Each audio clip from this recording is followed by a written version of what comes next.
respondeu: tão certo como vive o Senhor teu Deus, nada tenho cozido. Há somente um punhado de farinha numa panela e um pouco de azeite numa botija.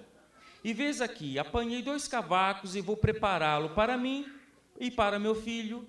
Comê-lo-emos e morreremos.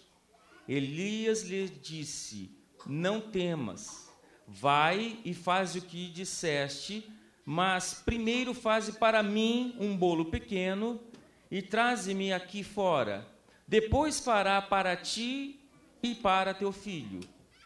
Porque assim diz o Senhor Deus de Israel: a farinha da tua panela não se acabará, e o azeite da tua botija não faltará, até o dia em que o Senhor fará chover sobre a terra. Foi ela, e fez segundo a palavra de Elias. Assim comeram ele, ela e a sua casa muitos dias. Da panela a farinha não se acabou, e da botija o azeite não faltou, segundo a palavra do Senhor, por intermédio de Elias. Podem sentar.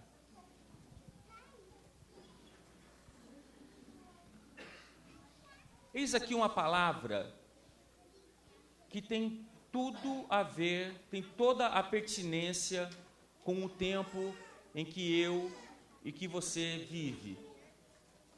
Esses dias de Elias, nós vemos da mesma maneira nos dias de hoje. Vivemos tempos de grande luta, tempos de grande tribulação sobre os crentes, na verdade, tempos difíceis, como o apóstolo Paulo diz na sua carta a Timóteo, que nós viveríamos nos últimos dias tempos trabalhosos, tempos difíceis, tempos em que nós teríamos que matar não somente um tigre por dia, mas vários tigres, que lutaríamos em várias frentes de batalha nas nossas vidas, trabalhos dentro de casa, problemas nos trabalhos, nos empregos, crise nos relacionamentos. E falar em crise num momento como hoje já não é novidade para ninguém. Falar que nós vivemos num tempo de crise não incomoda mais as pessoas, porque as pessoas já estão como que anestesiadas com o tempo presente que nós estamos vivendo. Nós estamos vivendo exatamente a força desse século presente, com muita força, tentando fazer com que nos formatemos, nos conformemos com o pensamento vigente do século, do mundo que nós vivemos, que é um tempo complicado. Mas há uma diferença para um certo povo, que é chamado pelo povo de Deus, que não é chamado para viver conforme o tempo presente, mas sim para nós vivermos um tempo totalmente contrário ao pensamento que nós vivemos, que o mundo lá fora vive, e que nós somos chamados para viver de uma forma completamente diferente da forma com que eles vivem.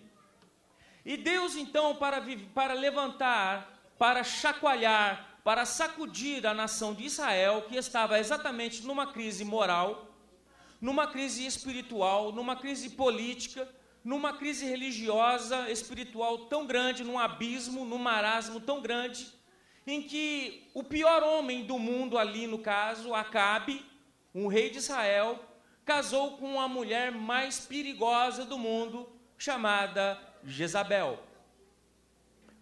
O pior homem do mundo casou com a pior mulher do mundo.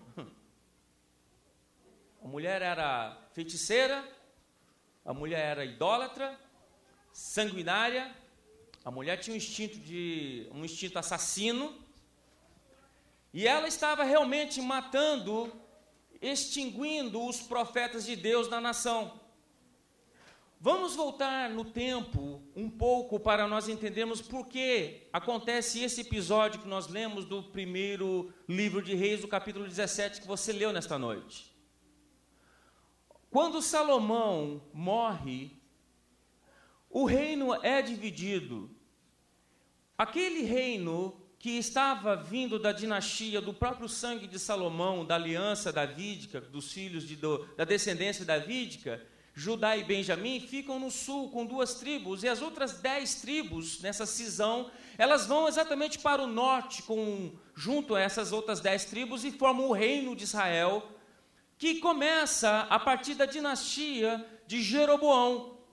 E a partir daí você vê uma sequência de reis cada vez piores, cada vez piorados, cada vez mais difíceis, porque eram reis sanguinários, reis que matavam seus próprios parentes e reis idólatras também. Chega ao ponto em que esse reino não dura mais do que 250 anos.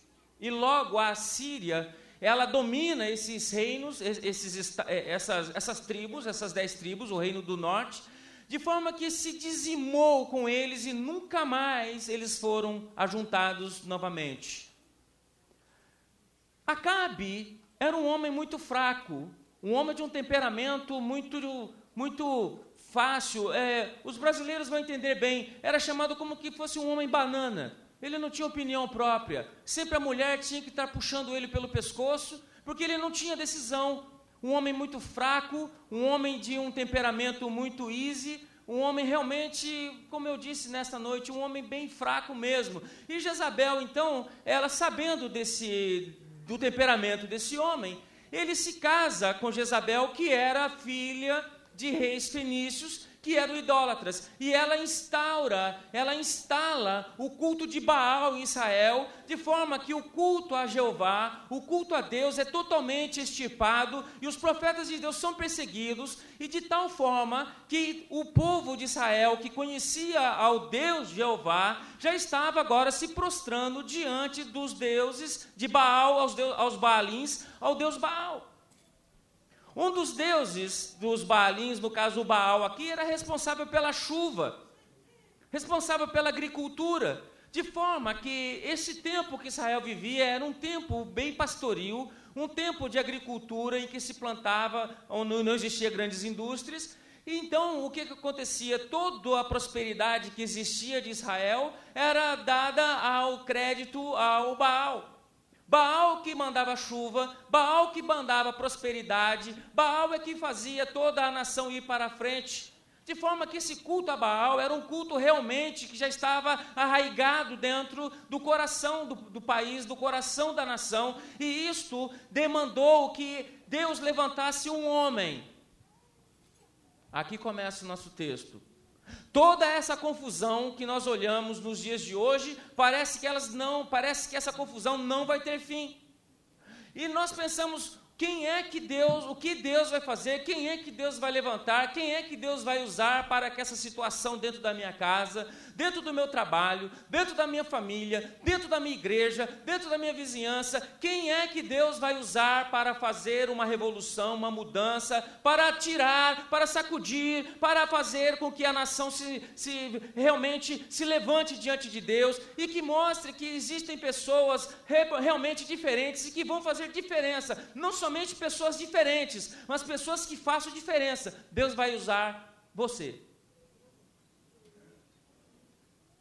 Você está pensando que Deus vai mandar alguém grande, que Deus vai mandar um profeta poderoso, que vai usar um profeta que vai chegar e derramar fogo do céu para que resolva o problema lá dentro da sua casa, lá dentro da sua família, lá no seu trabalho. Você está esperando um pregador espetacular que chegue aqui com a palavra de Deus profética e que resolva o seu problema. Na verdade, Deus vai usar esta pessoa, é você, o Elias, que está levantando dentro da sua casa. Deus chamou, nessa confusão em Israel toda, Deus chama um homem chamado Elias, que ninguém conhecia. Ninguém sabia quem era o Elias de Tisbé. Se você olhar no mapa e procurar nas cadeias de Gileade, você nem acha no mapa. Como você não acha, às vezes, Galileia, outros lugares aí que eu estou conhecendo bem. Você não acha no mapa. Como diz o americano, Horsetown. Só tem uma cidade de um cavalo só. Mas exatamente de uma cidade dessa, exatamente de um lugar deste, que Deus vai chamar você o Elias que vai fazer essa diferença que vai fazer uma grande revolução. Deus vai usar exatamente esse Elias, lá de Tisbé, que ninguém sabe onde é, lá das cadeias de um vilarejo de Gileade.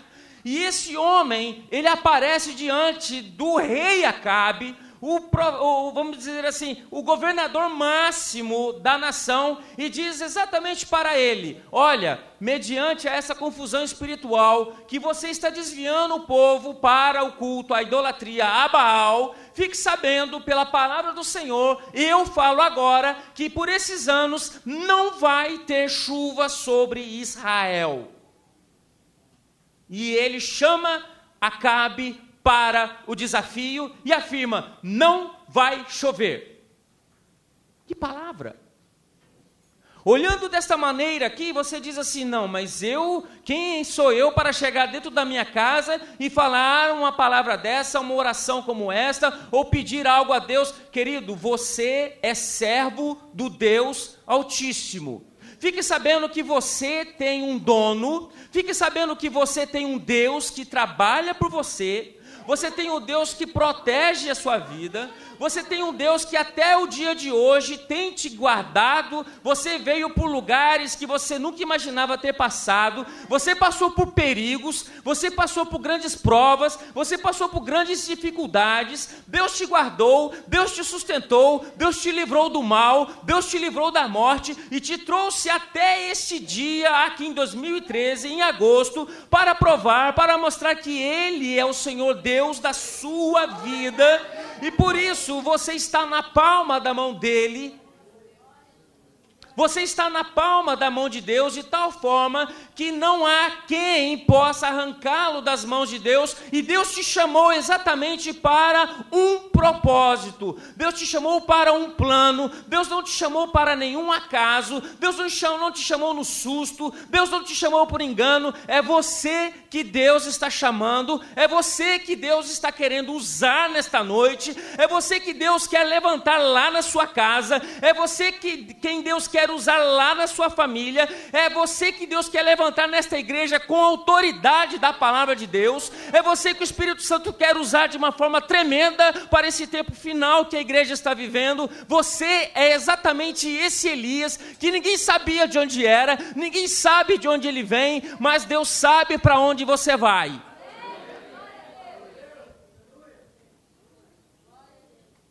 Nós somos falhos, somos pequenos, somos insignificantes se nós olharmos e compararmos diante da grandiosidade de Deus. Nós somos barros, somos simples, somos realmente barro, mas tenha certeza que é você, este barro, nas mãos dele. Deus pode fazer coisas extraordinárias e Deus quer fazer isso através de mim. Deus quer fazer isso através da sua vida. Deus quer fazer algo extraordinário no meio da sua igreja. Deus está conclamando a sua igreja para um tempo final que nós vamos ver a apostasia aumentando cada vez mais.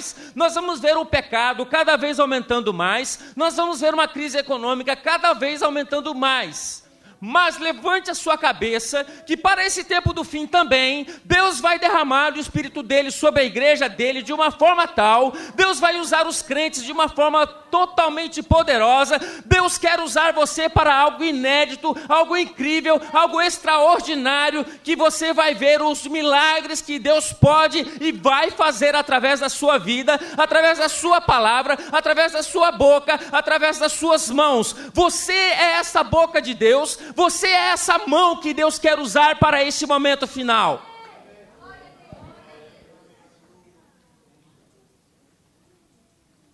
O rei Acabe fica assustado e olha, quem é esse homem? De onde ele aparece aqui e me fala uma palavra como esta? E você vai observar que a polícia, que o exército de Acabe corre, vasculha, escaneia todo o reino de Israel atrás desse homem que fala esta palavra. E até então, quando Elias fala, é apenas uma palavra: não vai chover, segundo a minha palavra, por esses anos. Alguém poderia dizer assim, olha aí, vem um homem lá da roça, lá de Tisbé, ninguém sabe quem ele é, e fala aqui na cara do rei que não vai chover. Imagine, os dias vão passando, nada de chuva. O tempo está cada vez aumentando, o calendário, nada de chuva. Todos esperam algum chuvisco, uma mudança na temperatura, no tempo, na meteorologia, nada de chuva. A palavra de Deus, ela tem grande eficácia e poder na boca de um servo dele, quando ele fala pela autoridade e autorizado por Deus, porque Elias dele mesmo, ele não teria capacidade alguma, nós não teríamos capacidade alguma de afirmar nada, mas se a palavra do nosso Deus fala desta maneira e diz, pode falar que não vai ter chuva, querido, não vai ter chuva. Se o teu Deus falar para você, eu fecho essa porta, não há homem que abra. Se o teu Deus falar assim, eu abro esta porta, não tem homem nenhum que feche. Você serve um Deus vivo que abre e que fecha a porta.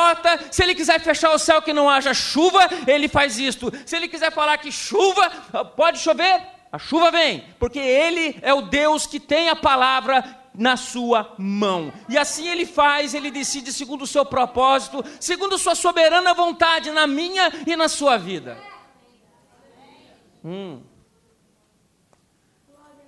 Elias desaparece e vê que Israel, ele está sendo buscado por toda parte.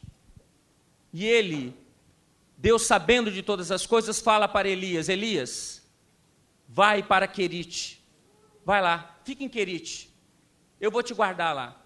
Você vai exatamente ter água, você vai ter alguns corvos, garçonzinhos de preto, vão lá te servir. Elias de manhã cedo, ele tinha o seu pão, ele tinha carne, ele tinha água.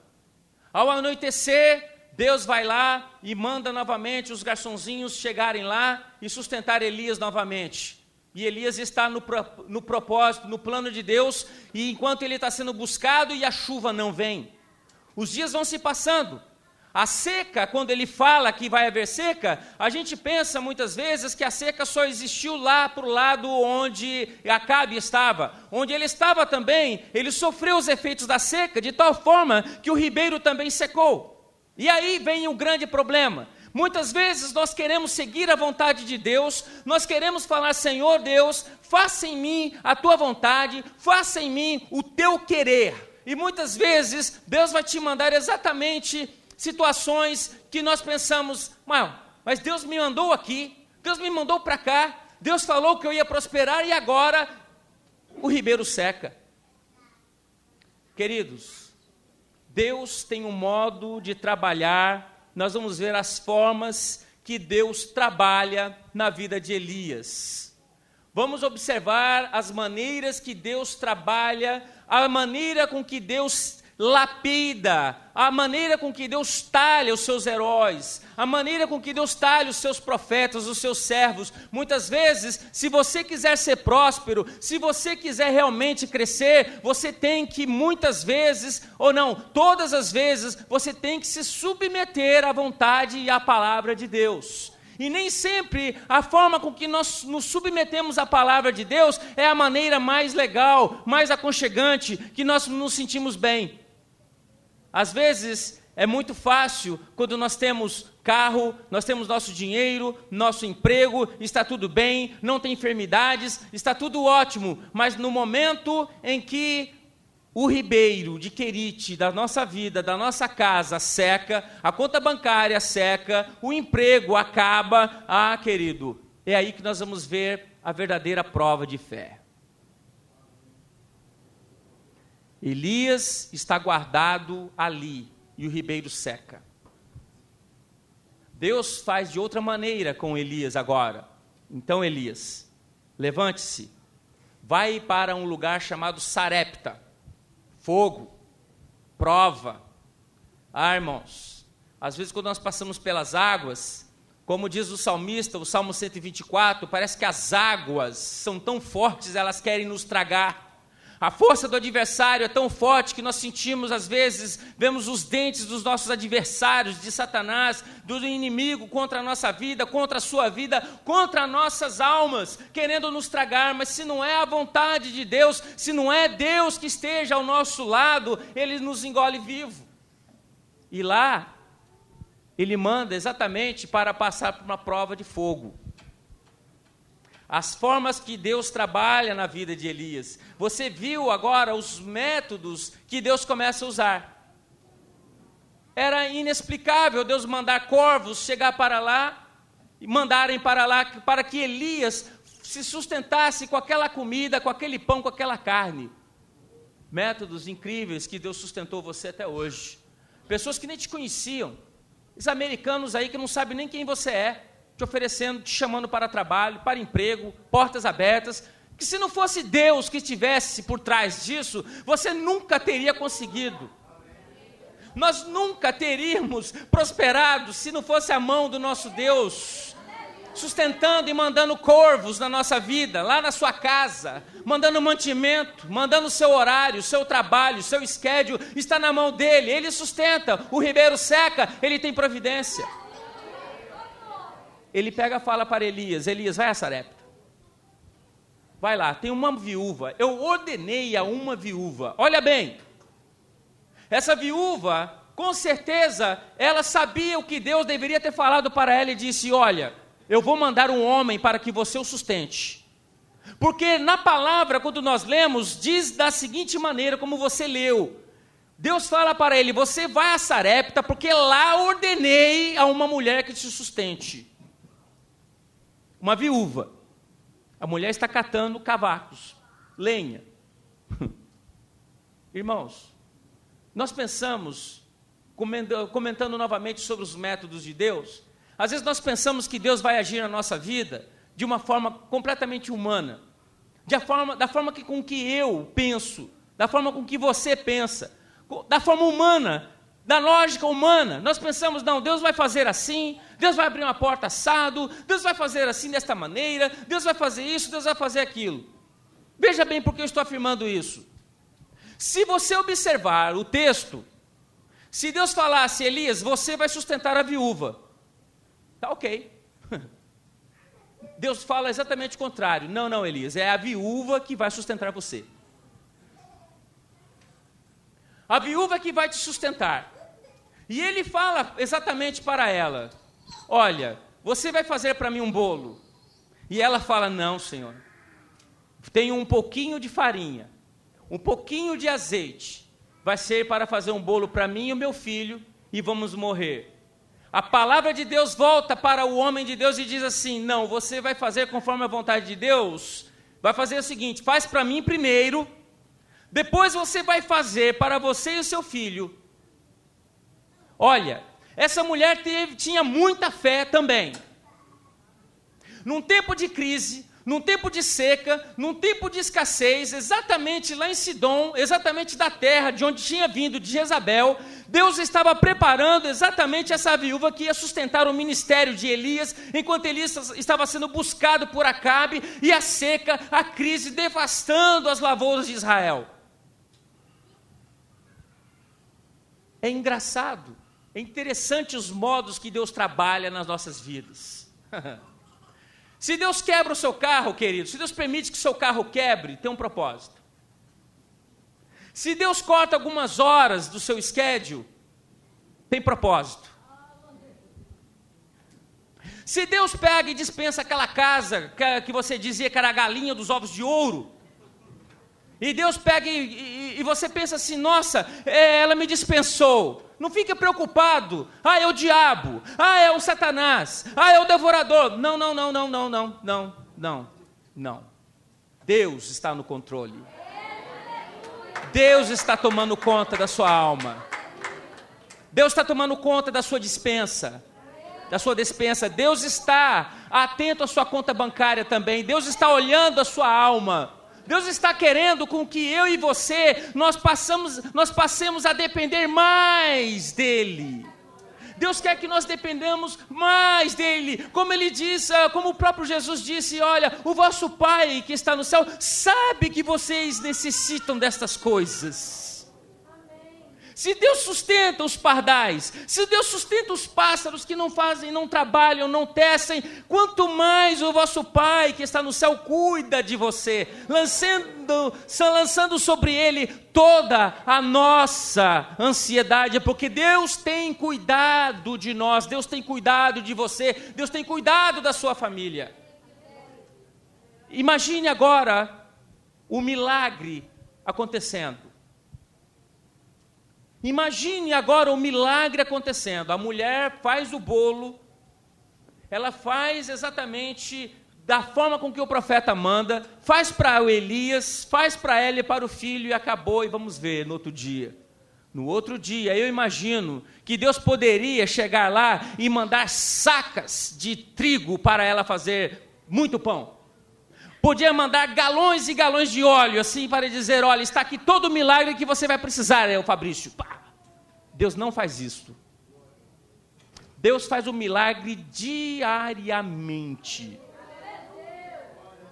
Deus faz, é isso que eu tenho a falar para a igreja.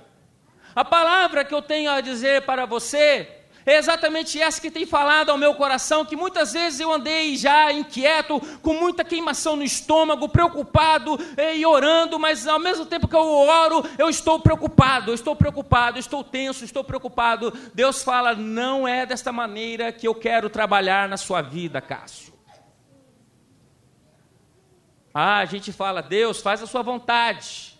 Senhor, me sustenta. Senhor, eu creio na tua providência, eu creio que tu guardas, eu creio que tu aumenta, que tu acrescenta. Deus fala, eu quero ver a sua fé agora. No outro dia, está lá a mesma porção de azeite e farinha. No outro dia, azeite e farinha. Você vai olhar no texto, exatamente no versículo 15. Foi ela e fez segundo a palavra de Elias. Assim comeram ele, ela e a sua casa muitos dias. A provisão de Deus para a minha vida não é somente para hoje, para amanhã, não. É para muitos dias. Satanás tenta mostrar um cenário aterrador, triste, um cenário sem esperança, mas não é isto que a palavra de Deus mostra. Você foi chamado para ser esse profeta Elias agora, neste momento, segundo a palavra de Deus, e fique sabendo que por muitos dias, diariamente, dia a dia, Deus vai sustentar você, a sua casa, a sua descendência, seus filhos, sua família no Brasil, sua família aqui. Deus vai fazer um grande milagre. Você vai ser testemunha que Deus é o Deus que aumenta a farinha, o Deus que aumenta o azeite. Eu não sou pregador de prosperidade. Aliás, da teologia da prosperidade. A prosperidade é uma bênção, mas a teologia, aí que é o problema. Queridos, Deus trabalhou ali na vida de Elias de várias maneiras. Você viu a forma com que ele sustenta Elias, sustenta a viúva. Mas não passado alguns dias, alguns percalços acontecem ali. A mulher só tinha um filho, o filho morre. E ela vai falar com ele. Ela vai falar com Elias. E às vezes é exatamente o confronto em que as pessoas dizem, mas você não é aquele homem, aquela mulher de oração? Por que as coisas agora vieram desta maneira? E a morte bate na porta da casa daquela viúva. E ela fala para Elias, e agora? O que eu faço? Como acontece na sua casa, como acontece na sua família, como acontece exatamente nas nossas vidas. Muitas vezes nós estamos servindo a Deus, estamos buscando a Deus, estamos na dependência de Deus e de repente acontece um percalço como este. Elias fala, venha, traga o seu, me dê um moleque. Elias ora pelo menino dentro do quarto. Ele ora, Elias ora, Elias ora, Elias ora e de repente o menino é ressuscitado. Querido, A palavra que a gente interpreta desse texto é muito clara. Deus chamou exatamente esse homem desconhecido, Elias. Esse homem afronta, exatamente confronta o rei Acabe em Israel, fala pela palavra que não tem chuva. Deus sustenta esse homem com corvos, com pão, com a água do ribeiro, sustenta ele agora com essa viúva, ele sustenta essa viúva, ele sustenta a viúva também, ele está ali sendo uma bênção na casa dela e de repente agora a morte bate lá dentro. E as pessoas vão falar exatamente para você: você não é o crente que ora? Cadê a sua fé? Cadê o Deus que resolve as suas situações, os problemas? Elias é usado e o menino é ressuscitado, querido. É um milagre inédito na Bíblia essa ressurreição. Foi a primeira ressurreição que foi narrada. Exatamente, Elias é chamado para fazer algo incrível e inédito. Um milagre que ninguém tinha feito até então. Deus usa o Elias aqui, exatamente é esse homem que Deus usa e faz exatamente esse milagre. Por isso que eu afirmo nesta noite, que se nós nos colocarmos na presença de Deus, se nós nos colocarmos na vontade de Deus, se nós realmente servirmos a Deus, exatamente com interesse de coração mesmo, e esquecendo os Baais, o Baal lá fora que tenta realmente usurpar a sua adoração a Deus, pode ter certeza, Deus vai usar e fazer coisas extraordinárias e incríveis através das suas mãos, que você não vai acreditar. Por isso, eu vou para o terceiro ponto. Esse terceiro ponto vai ser bem curto. Eu estava lendo E.M. Bounds, escritor metodista de muitos anos. Obrigado. Estou te devendo um, hein? Deus está exatamente fazendo com você o que ele fez na vida do profeta Elias. E em Bounds ele diz: Deus não unge métodos, Deus unge homens. Deus não unge metodologias, Deus unge pessoas.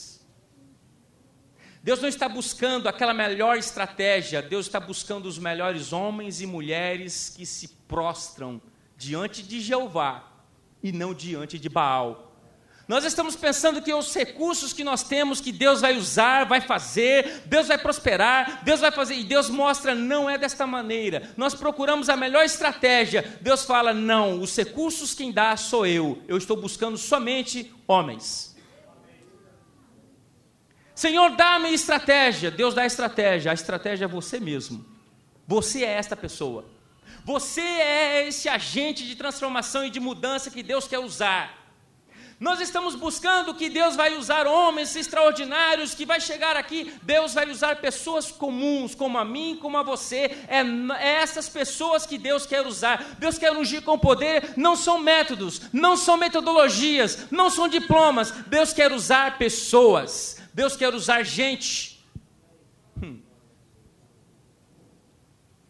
Elias, sabendo disto, ele vai exatamente para o confronto. Às vezes nós estudamos tanto, e você fica pensando, mas para que eu estudo tanto assim? Exatamente para pôr em prática. Você estuda muito, exatamente para você ir para a luta. Deus te prepara tanto, você ora tanto, aí você pensa que é só para ficar dentro das quatro paredes aqui em oração, em meditação. Não. Deus está chamando a mim e a você exatamente para o ataque lá fora. Deus pega e fala para Elias, Elias, vai para o Monte Carmelo. Eu vou te mostrar por que eu te preparei tanto. Eu vou te mostrar por que você foi sustentado por mim esse tempo todo. Agora você está pronto. Agora, Elias, você está pronto para ser usado por mim e você vai ver a diferença incrível que você vai fazer lá fora. E lá no Monte Carmelo, os profetas de Baal se ajuntam contra Elias. Incrível. Queridos, deixa eu falar aqui uma coisa que eu quero mencionar aqui a vocês. Eu me lembro, quando eu tinha 8 anos de idade, não muito tempo, claro. Eu lembro que nos anos de chumbo da ditadura, os anos 70, havia uma recessão muito brava, muito forte no Brasil nos anos 78, 79. E eu me lembro que meu pai ficou 9 meses desempregado. Era muito conhecido lá entre as farmácias, os farmacêuticos, e meu pai não conseguia, estava uma crise muito séria no Brasil nesse tempo. Governo Figueiredo, ou Geisel, uma coisa assim. Acho que o governo Geisel. Eu me lembro, minha mãe então começou a passar roupa, lavar roupa para fora. Às vezes, eu estava conversando, não sei com quem eu conversei nessas festas aqui, na casa do Max. Às vezes, lá onde você estava, tinha mosquito para todo lado, pernilongo para todo lado.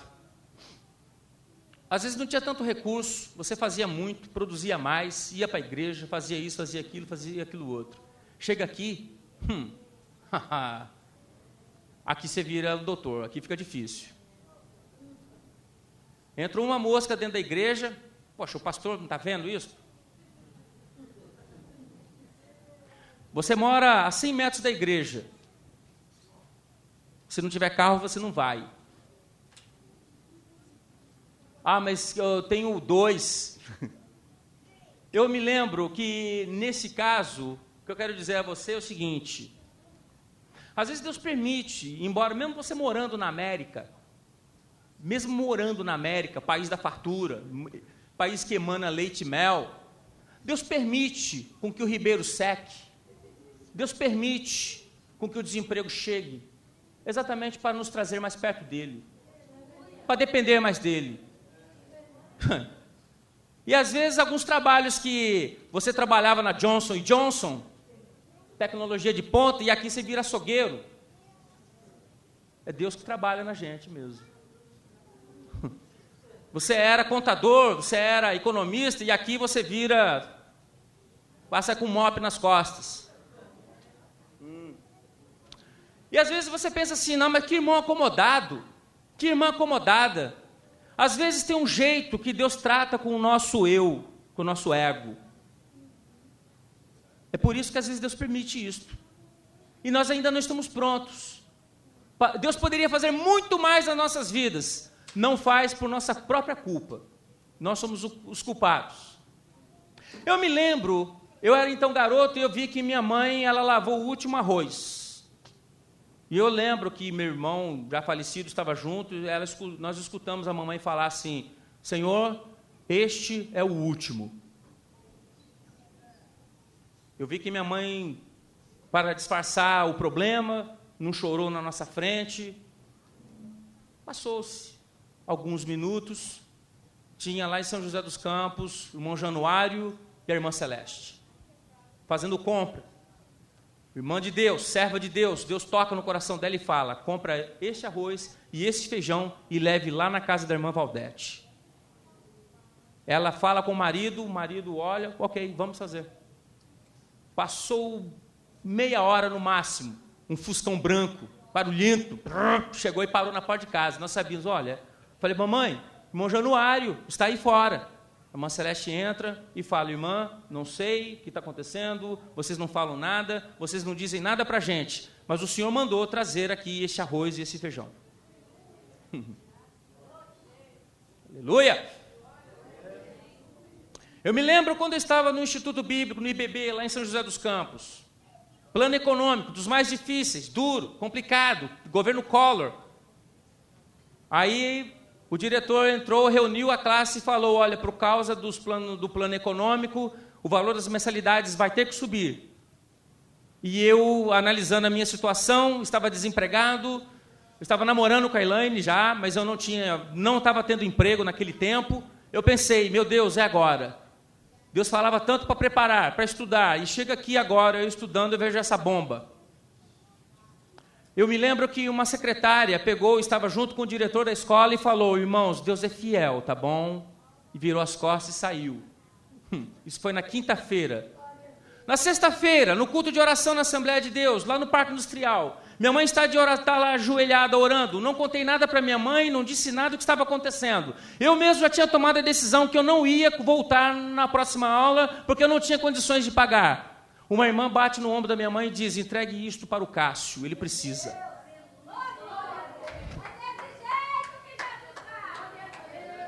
Glória a Deus! Minha mãe chega para mim e diz: olha, a irmã mandou entregar isso para você. Eu abro, está exatamente o valor corrigido já da mensalidade daquele mês e do outro. Queridos, Deus trabalha na minha e na sua vida, querido. Não tem essa de devorador que vai chegar, é Satanás que tem poder, é espírito que não sei o que está atormentando a sua casa. Querido, Deus está no controle da sua vida, Deus está no controle da sua casa, Deus está controlando os seus filhos, Deus está controlando o seu emprego, Deus está olhando por você. Glória a Deus, é motivo de você glorificar a Deus todos os dias, quando você levanta, quando você dorme. Senhor, obrigado, porque tu deste exatamente a porção diária que eu precisava de saúde, de trabalho, de sustento, e eu confio em ti para o amanhã, Senhor. Glória a Deus. Aleluia.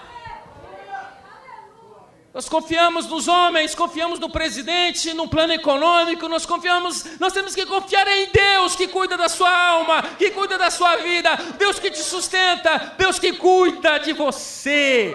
Aleluia. Termino agora, tem ceia. Glória a Deus. Exatamente na hora decisiva, na hora crítica, exatamente lá os profetas de Baal se cortando, os profetas de Baal fazendo maior macaquice, gritaria. Elias está parado olhando e falou para o povo: olha, até quando vocês vão cochear entre dois pensamentos? Até quando? Até quando vocês vão ficar indecisos?